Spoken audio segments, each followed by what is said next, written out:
Yuk, dukung UFIT TV dengan belanja di UFIT Store. www.ufitstore.com.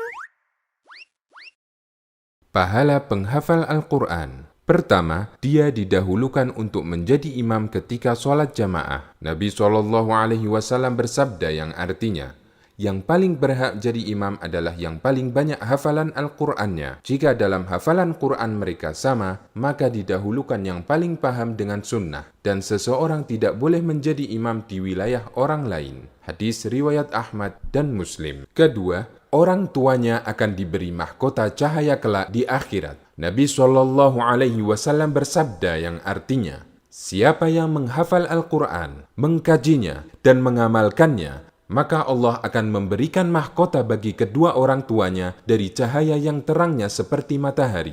Dan kedua orang tuanya akan diberi dua pakaian yang tidak bisa dinilai dengan dunia. Kemudian kedua orang tuanya bertanya, mengapa saya sampai diberi pakaian semacam ini? Lalu disampaikan kepadanya, disebabkan anakmu telah mengamalkan Al-Quran. Hadis riwayat Hakim. Ketiga, diutamakan untuk menjadi pemimpin jika dia mampu memegangnya. Nabi SAW bersabda yang artinya, sesungguhnya Allah mengangkat sebagian kaum berkat Al-Quran, dan Allah menghinakan kaum yang lain juga karena Al-Quran. Hadis riwayat Ahmad dan Muslim. Keempat, kedudukan hafidh Al-Quran di surga sesuai banyaknya ayat yang dia hafal. Nabi SAW bersabda yang artinya, ditawarkan kepada penghafal Al-Quran, baca dan naiklah ke tingkat berikutnya. Baca dengan tartil sebagaimana dulu kamu mentartilkan Al-Quran ketika di dunia, karena kedudukanmu di surga setingkat dengan banyaknya ayat yang kamu hafal. Hadis riwayat Abu Dawud dan Turmudi. Kelima,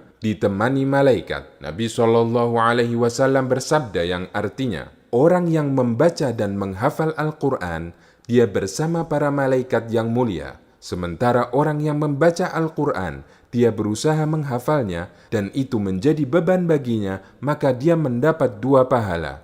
Hadis riwayat Bukhari. Keenam, di akhirat akan diberi mahkota dan pakaian kemuliaan. Nabi SAW bersabda yang artinya, Al-Quran akan datang pada hari kiamat. Lalu dia berkata, Ya Allah, berikan dia perhiasan. Lalu Allah berikan seorang hafidh Al-Quran mahkota kemuliaan. Al-Quran meminta lagi, Ya Allah, tambahkanlah untuknya. Lalu dia diberi pakaian perhiasan kemuliaan. Kemudian dia minta lagi, Ya Allah, ridhoi dia. Allah pun meridhoinya. Lalu dikatakan kepada hafidh Al-Quran, bacalah dan naiklah, akan ditambahkan untukmu pahala dari setiap ayat yang kamu baca. Hadis riwayat Turmudi. Ketujuh, Al-Quran memberi syafaat baginya. Nabi SAW bersabda yang artinya, rajinlah membaca Al-Quran, karena dia akan menjadi syafaat bagi penghafalnya di hari kiamat. Hadis riwayat Muslim.